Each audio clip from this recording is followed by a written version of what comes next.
Gross injustice है हमारे साथ, क्योंकि हम लोग भी प्रिपेयर मतलब we come from the same UG के बाद हम लोग सेम कॉलेज में पढ़ रहे हैं, same resource, same access, same सब कुछ है, लेकिन when it comes to the PG level exam हम लोग को लेस देन 30% हम लोग कर रहे हैं कम्पीट, उससे ज़्यादा के लिए रिजर्वेशन के लिए है, जबकि हमारे लिए बहुत ज़्यादा परसेंटेज होना चाहिए for the open merit students for which even the category people can compete. It's not just we are competing, even the category people can compete, वो तो सबके लिए ओपन होता है। तो दैट इज अवर डिमांड कि please eradicate this rule 17 and we want back, like in 2018 we had more than 70% for the open merit and now we don't have even the 30%, which is a gross injustice. 75% जो होता था वो open merit के लिए reserve होता था, और rest 25% जो है वो कैटेगरीज के लिए था।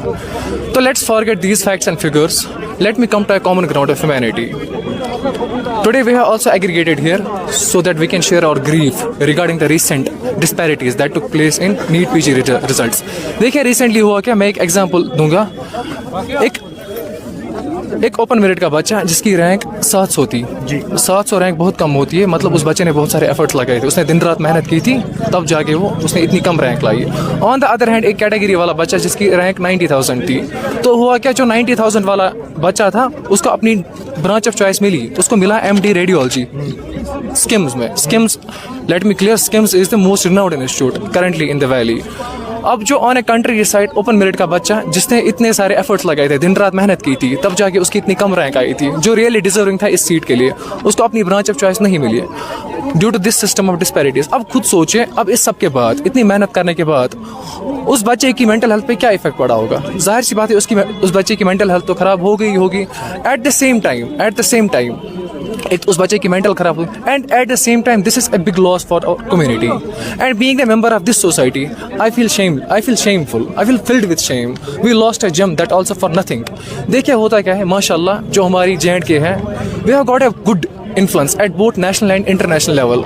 हमारे स्टेट से बहुत सारे प्रोडक्टिव माइंड्स निकले हैं आज तक। मेडिकल फील्ड की बात अगर करें, जैसे मुश्ताक अहमद चालकू सर हैं, डॉक्टर गुरु साहब हैं, डॉक्टर खोरू साहब हैं, एंड डॉक्टर शौकत जरगा साहब है, एंड मैनी मोर।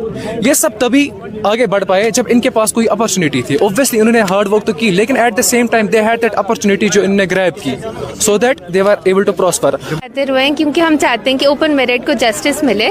जो इससे पहले रिजर्वेशन थी उसमें ओपन मेरिट में 75% सीट्स होती थी, लेकिन इस साल सिर्फ 29.5% सीट्स आई हैं ओपन मेरिट में बिकॉज ऑफ अदर रिजर्वेशंस। तो हम चाहते हैं रूल 17 अबॉलिश हो जाए और बॉन्ड सिस्टम यहाँ इम्प्लीमेंट हो जाए, और SRO 49 भी इम्प्लीमेंट हो जाए वापस, जैसे 2018 में था, कि जिनका मेरिट ज़्यादा होता है बिकॉज ऑफ रिजर्वेशन, जो लेस रिजर्विंग होते हैं, मतलब मेरिट के बेसिस पे उनको सीट्स मिल जाती है, और वो अगर कोई अच्छा भी परफॉर्म कर रहा है वो भी ओपन मेरिट में आ जाता है और सीट्स ले लेता है, और उनकी कैटेगरी वहीं रहती है, और फिर वो बाकी कैटेगरी वाले ले लेते हैं। My humble request to the highly anticipated, the highly respected CM Omar Abdullah, हमने ऑलरेडी अप्रोच किए हैं, बहुत सारे मेंबर्स को हमने अप्रोच किया है, हमें अभी तक पॉजिटिव रेस्पॉन्सेस मिले उनके साइड से। Still I request the honourable CM, we chose you. Now it's your time to listen to us. Now it's your time to listen to our grievances. We are really filled with distress. We really feel hopeless and helpless. कुछ समझ में नहीं आ रहा है क्या करें. You are our only hope. Please make this an issue of prime importance. Give us what we expect from you. हम कुछ ज़्यादा expect नहीं कर रहे हैं, हम बस अपना हक मांग रहे हैं. Please make this a matter of prime importance. Give us what we want so that at least justice could prevail.